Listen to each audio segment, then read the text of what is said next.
So welcome to Continuous Testing Live. We're broadcasting from the offices of CA Technologies in Santa Clara, California. I'm Eric O'Dell. I'm the Director of Continuous Testing Solutions Marketing, and we're talking today about how continuous testing makes your apps rock. We've talked today with Rick Mansell. He's the Director of Product Management for Service Virtualization. And earlier you were talking to us about some of the challenges of testing that a lot of the customers that you talk to have. I'd like you to repeat just a few of those, Sure. and then we're going to do a demo of Service Virtualization Community Edition, and I'd like you to talk about how this Community Edition is helping to solve some of these challenges. Sure, I appreciate that, Eric. Yeah, so based off of our last discussion, we were talking a little bit about how design paradigms and development methodologies have changed in the last few years. One of the things that that has changed in particular is the fact that more architectures are going towards microservices-based interfaces. And one of the things about microservices is that they need to be autonomous, right? These self-contained units of work that don't have any external dependencies or have very few dependencies means that they typically require their own infrastructure, right? So there's this push towards autonomy. Right. And that push towards autonomy and tying in the whole agile methodology means that you have to build tools that are autonomous, right? So yeah, having enterprise tools that can work in an autonomous fashion is pretty critical. Okay. Right? So we've learned that in the past few years that a lot of our customers are looking for sort of that independence that you can give to a Scrum engineer or a developer and let them work at their desktop. All right. So what we're going to talk about is, as you said, Service Virtualization Community Edition. It's something that we developed, and we are in our third release of it. We just released the third version of the product October 16th. Great. And in a few minutes I'll show you how to get to it. Okay, so as you're bringing the demo up, tell us what is different about Service Virtualization Community Edition from just the CA Service Virtualization? Yeah, the Enterprise Edition, right? So, so the Enterprise Edition is a workhorse. It's been around for 10 years, and it was built to handle SOA environments, right? So you have all these very complex interfaces, different types of environments, JMS, MQ, mainframe environments, databases that you're connected to. And so DevTest was designed to handle all those types of systems. Okay. A lot of legacy systems. But as I said, as new architectures start to get more and more implemented in applications, microservices are primarily REST-based, right? And so the need for virtualizing endpoints is different than it was a few years ago. Okay. The virtual services are not necessarily less complex. It's that the protocols used in virtual services is different. They're basically web services. Right. And so we wanted to build a product that focused primarily on web services. And so we didn't want to just take our existing DevTest product and start graying out things, right? We wanted to really kind of reimagine the entire workflow, the experience that the user would have, and so we created the Community Edition, right? It's a long answer, but basically that's where we go. Well, why don't you bring that up right now? Sure. I'm really excited to see this, and while you're bringing it up, I want to invite all of our viewers to go to whenshifthappens.io, and you can learn a lot more about continuous testing. There are a number of solutions there, including Service Virtualization Community Edition, but we have a number of other solutions that you'll want to check out. But let's get right here to the demo right now. Okay, perfect. So brought up the application. The first thing that comes up basically is this project panel, and it lets you see the most recent projects that you've used. And this is a single executable. It runs on Mac, runs on Windows, runs on Linux. It's a Java-based application, so it runs pretty much anywhere where you can host a JVM. Okay. I'm going to go ahead and basically open up a project. Right? It's all project-based still, and it opens up in what we call a transaction bundle editor. Okay. And what we do is, so the use case would be, as an example, you want to create an emulation of an endpoint. That's a Okay. web services endpoint.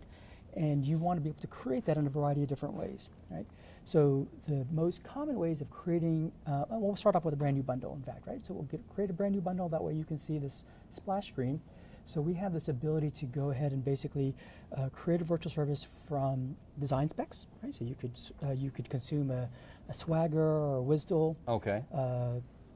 You can also, if you have something to record against, you can use a proxy recorder that we have embedded in here, Okay. and record traffic between the two sides. You can actually, we have an execution engine that actually invokes API calls. Great. Right? So you can put an API call in, invoke it, and get back a response, and you can use that same information to create a virtual service. And create a virtual service through a variety of mechanisms. Almost every mechanism, well, in fact, every mechanism that exists in DevTest, the Enterprise Edition, you can do through Community Edition. All right. But primarily focused on web services. So we'll create a simple virtual service using a Swagger spec, right? So I click on create from files. I'm going to browse my file system. I've got a Swagger spec that I'm going to read in. All right, I'm going to add these transactions to my bundle, and that's it, right? I've now basically got the data that, so what we did was we consumed the Swagger spec. Based off of the spec, we created some sample transactions. All right, these sample transactions allow us to then create a virtual service from. Right. So we're going to create a virtual service from these transactions. And now we have what we call the virtual service editor. All right. And in there, we have the ability to execute that virtual service on our local system. We can define the port that we want to run it on and run it. We can see how that virtual service will respond to different types of requests that are coming in. It's all right here. And so I'm going to go ahead and I'm going to define a port that I want to run it on.